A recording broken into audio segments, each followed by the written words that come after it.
नमस्ते।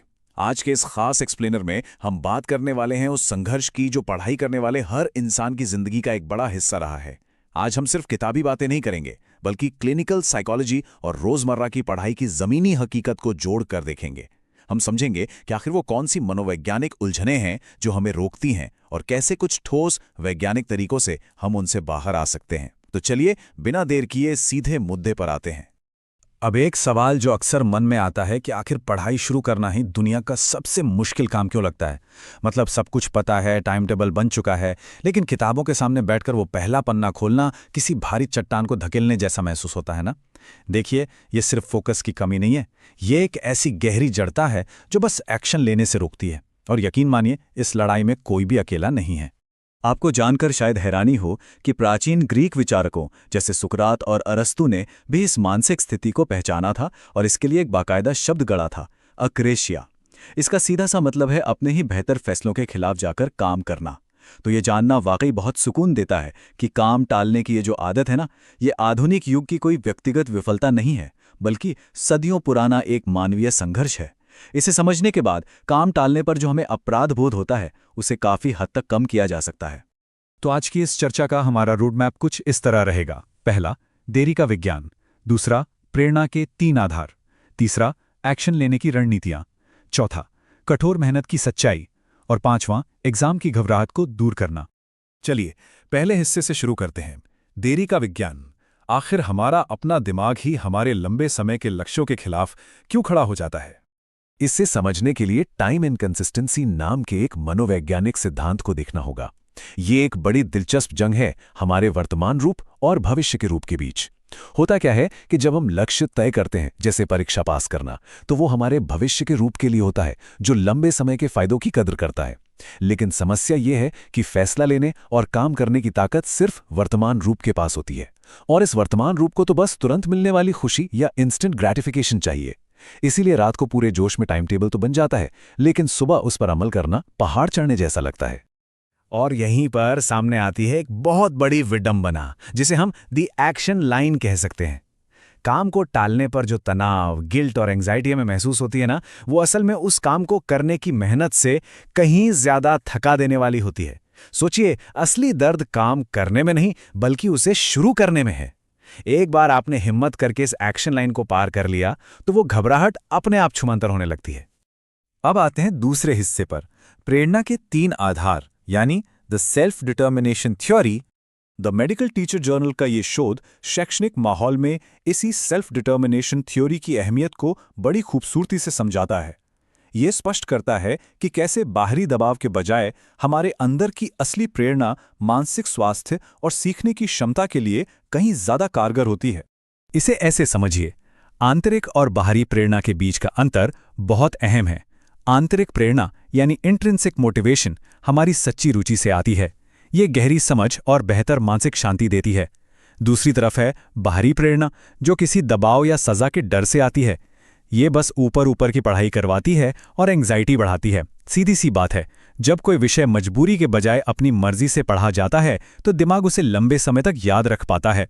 इस आंतरिक प्रेरणा को जिंदा रखने के लिए 3 पिलर्स या स्तंभ होते हैं। पहला है ऑटोनॉमी, यानी स्वतंत्रता। ये महसूस होना कि हमारी पढ़ाई का कंट्रोल हमारे ही हाथ में है। दूसरा है कॉम्पिटेंस, यानी क्षमता। ये विश्वास होना कि हाँ, मैं इस मुश्किल विषय को भी समझ सकता हूं। और तीसरा है रिलेटेडनेस, यानी जुड़ाव। अपने टीचर्स और साथ पढ़ने वालों के साथ एक कनेक्शन महसूस करना। जब ये तीनों चीजें मिलती है ना, तो पढ़ाई की एक असली लंबी चलने वाली ड्राइव पैदा होती है, जिसे किसी बाहरी अस्थायी जोश की जरूरत नहीं पड़ती। तो थ्योरी तो बहुत हो गई, अब आते हैं तीसरे हिस्से पर, एक्शन लेने की रणनीतियां। सिद्धांत से निकलकर अब हम व्यवहार की बात करेंगे। शुरू करने की हिचकिचाहट को तोड़ने का एक अचूक तरीका है आइवी ली मेथड। ये मेथड डिसीजन फटीग, यानी बार बार फैसले लेने से होने वाली दिमागी थकान को एकदम खत्म कर देता है। करना बस ये है कि एक दिन पहले ही तय कर लीजिए कि अगले दिन के सबसे जरूरी 6 काम क्या हैं। फिर उन्हें प्राथमिकता के हिसाब से लगाइए, और अगले दिन सारा फोकस सिर्फ पहले काम पर तब तक रखिए जब तक वो पूरा ना हो जाए। ये मल्टीटास्किंग की बुरी आदत को तोड़कर हमें पूरी तरह से सिंगल टास्किंग पर ले आता है। इसके अलावा तुरंत एक्शन लेने के लिए 2 और कमाल के हैक्स हैं। पहला है टेम्पटेशन बंडलिंग। इसमें क्या होता है कि आप किसी ऐसे काम को जिससे आप बच रहे हों किसी ऐसे काम के साथ जोड़ देते हैं जो आपको बहुत पसंद है। और दूसरा है मशहूर 2 मिनट रूल। ये नियम कहता है कि किसी भी काम की शुरुआत इतनी छोटी कर दो कि उसे करने में सिर्फ 2 मिनट लगें। मतलब काम शुरू ना करने का कोई बहाना ही ना बचे। एक बार बस 2 मिनट के लिए शुरू कर दिया तो मोमेंटम अपने आप बन जाता है। फोकस बढ़ाने की एक और बेहद दिलचस्प तकनीक है जिसे कहते हैं द टीचर मेथड। होता क्या है ना, अकेले पढ़ते हुए अक्सर लगता है कि सब कुछ समझ आ गया, लेकिन जब आप उसी विषय को एक टीचर की तरह किसी खाली दीवार, खाली बोर्ड या अपने किसी दोस्त को समझाने की कोशिश करते हैं तो दिमाग में रह गई कमियां तुरंत पकड़ में आ जाती हैं। ये पैसिव होकर पढ़ने की जगह हमें सक्रिय रूप से विषय के साथ उलझने पर मजबूर कर देता है। चलिए अब जरा हवाई बातों से निकलकर चौथे हिस्से की ओर चलते हैं, कठोर मेहनत की सच्चाई। इस भयंकर कंपटीशन वाले माहौल का सामना कैसे किया जाए? देखिए, सबसे पहले तो पढ़ाई को एक बोझ या सजा समझना बंद करना होगा। नजरिया बदलना बहुत जरूरी है। अगर आज पढ़ने का मौका मिल रहा है तो इसे एक बहुत बड़ा अवसर या प्रिविलेज समझना चाहिए। बाहर जाकर देखिए, ऐसे अनगिनत लोग हैं जिनके पास साधन ही नहीं है या जिन पर कम उम्र में ही घर की भारी जिम्मेदारियां आ गई हैं। जब हम पढ़ाई को इस सम्मानजनक नजरिए से देखने लगते हैं तो अंदर से मेहनत करने की एक अलग ही ताकत महसूस होती है। इस जीवन के ग्राफ पर एक नजर डालिए। उच्च शिक्षा और प्रतियोगी परीक्षाओं में सफलता हमारे जीवन की दिशा में कितना विशाल अंतर पैदा कर सकती है, यह साफ दिखता है। एक साधारण बेसलाइन जीवन स्तर और एक ऊंचे ट्रेजेक्ट्री के बीच का यह गैप बहुत बड़ा है। और ये इस बात का सबूत है कि जिंदगी को इस ऊंचाई तक ले जाने के लिए कुछ समय का वो 2 दिन वाला मोटिवेशन काफी नहीं है। इसके लिए एक मजबूत, न टूटने वाला अनुशासन चाहिए।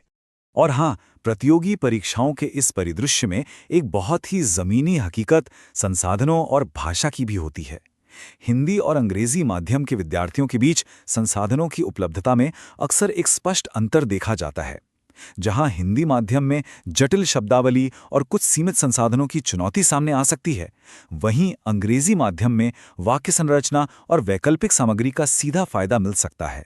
यह सिर्फ एक वास्तविकता है, प्रतियोगिता के मैदान की सच्चाई। और असली खेल इसी अलग अलग परिस्थितियों के बीच अपनी सफलता का रास्ता ढूंढने का है। इस पूरी मेहनत में जो बात सबसे ज्यादा मायने रखती है वो है निरंतरता, खासकर वीकेंड्स पर। जब बाकी दुनिया आराम कर रही होती है तब असली प्रतियोगी अपने दिनचर्या और फोकस को टूटने नहीं देते। पूरे हफ्ते की गई मेहनत वीकेंड के आलस में बर्बाद नहीं होनी चाहिए, क्योंकि सच यही है कि कंसिस्टेंसी ही वो इकलौती चाबी है जो बाकी हर कमी पर भारी पड़ती है। और अब हम पहुंचते हैं अपने आखिरी और सबसे अहम पड़ाव पर, एग्जाम की घबराहट को दूर करना।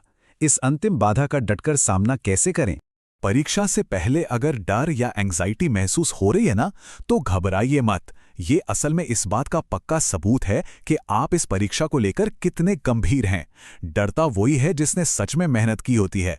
और ऐसे वक्त में जो बात सबसे ज्यादा मायने रखती है वो है परीक्षा हॉल में आत्मविश्वास लेकर जाना। यकीन मानिए, कई बार अगर तैयारी 100% ना भी हो तो भी सिर्फ सही आत्मविश्वास और फोकस की बदौलत लोग बेहतरीन परिणाम ले आते हैं।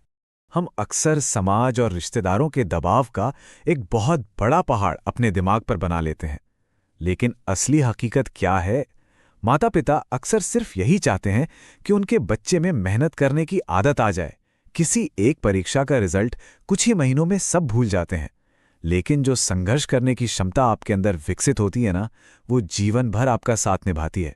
असली जीत सिर्फ मार्क्स लाना नहीं, बल्कि एक मजबूत वर्क एथिक तैयार करना है।